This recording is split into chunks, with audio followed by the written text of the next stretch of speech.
The last radio call. In 2009, a 19-year-old private named Ethan Cole was deployed to a remote mountain outpost in Afghanistan.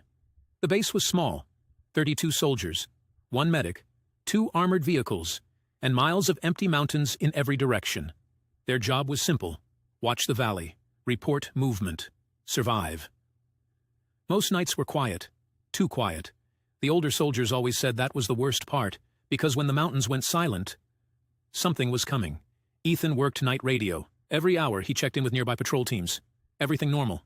Everything routine. Until October 14th, 2:13 a.m., a radio transmission came through. Static, heavy breathing, then a voice. "Mayday! Mayday! This is Viper 2. Ethan sat upright. Viper 2 was a patrol team, 6 men. They had left the base 3 hours earlier. "Viper 2, this is Outpost Echo. Send traffic." Static. Then, "We're hit. Ambush. Multiple directions." Gunfire exploded over the radio. Men shouting. Someone screaming for a medic. Then silence. The entire operations room froze. The commander grabbed the radio. "Viper 2, respond!" Nothing. Again. Nothing. The mountains had swallowed them. Within minutes, a rescue convoy was assembled. 2 armored vehicles, 12 soldiers. Ethan begged to go. Denied. He stayed behind with the radio, listening, waiting. 30 minutes passed, then an hour, no contact, then static, a transmission. But it wasn't the rescue team. It was Viper 2. Ethan nearly dropped the headset. A weak voice spoke. "Echo, please." Ethan responded instantly. "This is Echo. We read you. What's your status?" Breathing. Coughing. Then, "They're gone." "Who's gone?" "My team." Ethan's blood ran cold. Only 1 survivor. "What's your location?" No answer. Instead, the soldier whispered, "They're still here." Ethan heard footsteps, crunching gravel. Slow, deliberate, like someone circling. Then gunfire. 1 shot. The transmission cut. Silence. Complete silence. The commander ordered the rescue convoy to push faster. But the terrain was brutal. Narrow roads. Steep cliffs. No moon. Then at 4:02 a.m., the rescue team called in. Their voice was shaking. "Echo, you need to hear this." "What happened?" "We found Viper 2. Ethan gripped the radio. "Are there survivors?" Long pause. "No." Ethan frowned. "No survivors? Then who had called?" The rescue team continued. "All 6 are dead." Silence. The commander stared. "That's impossible." The radio crackled. "Sir, there's more." The soldier's voice trembled. "We found their bodies." Pause. "They've been dead for at least 12 hours. Nobody spoke. 12 hours. But Ethan had spoken to 1 less than an hour ago. That made no sense. Then the rescue team said something nobody forgot. "One of them..."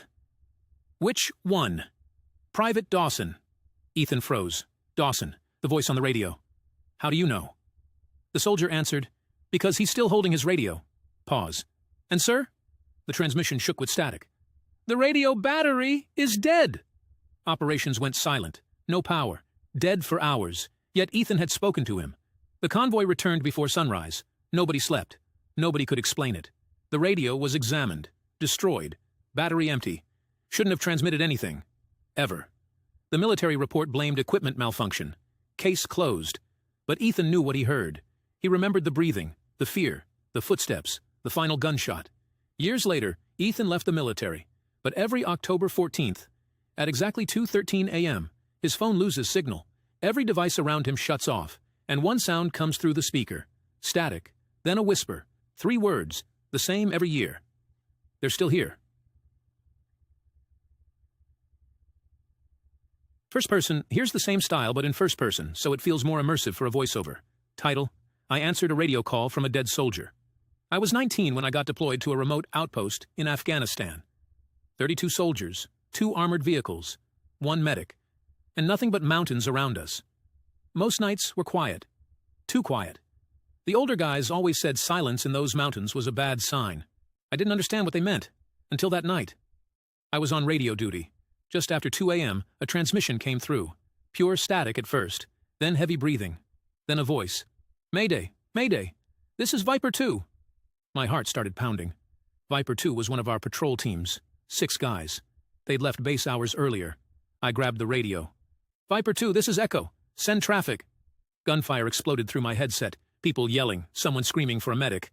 Then, a voice shouted, "We're surrounded." The transmission cut. Silence. The room froze. Within minutes, a rescue convoy rolled out. I wanted to go with them. They told me no, so I stayed behind, waiting, listening, praying. An hour passed, nothing. Then my headset crackled again. Static. Then a weak voice. Echo, please. I nearly ripped the headset off. It was Viper 2. I knew that voice. Echo here. Talk to me. What's your status? Heavy breathing, coughing. Then, they're gone. My stomach dropped. Who's gone? My team. Only one survivor. That's what I thought. I tried to stay calm. What's your location? No answer. Then he whispered something that still haunts me. They're still here. I frowned. Who? That's when I heard it. Footsteps. Crunch, crunch, crunch. Slow, getting closer, like someone walking circles around him. Every hair on my body stood up. I whispered, Can you see them? He didn't answer. His breathing got faster. Then, one gunshot. The radio went dead. I couldn't move. I just stared at the radio. Frozen. At 4 a.m., the rescue team finally called in. Their voices sounded wrong, shaky, nervous. Echo, we found Viper 2. I grabbed the mic. Any survivors? Silence. Then, no. I felt cold. No? That made no sense. I had just spoken to one of them. Then the rescue team said words I'll never forget.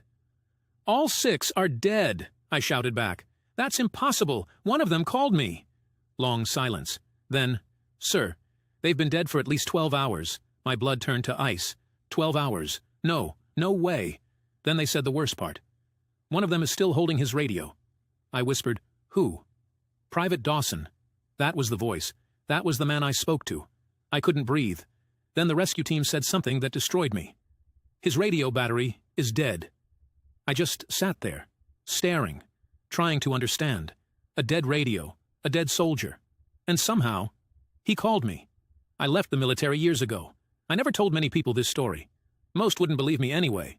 But every year, on October 14th, at exactly 2:13 a.m., every electronic device near me cuts out. My phone, my TV, even my car radio. Then I hear it, static, and a whisper, 3 words, the same words, every year. They're still here.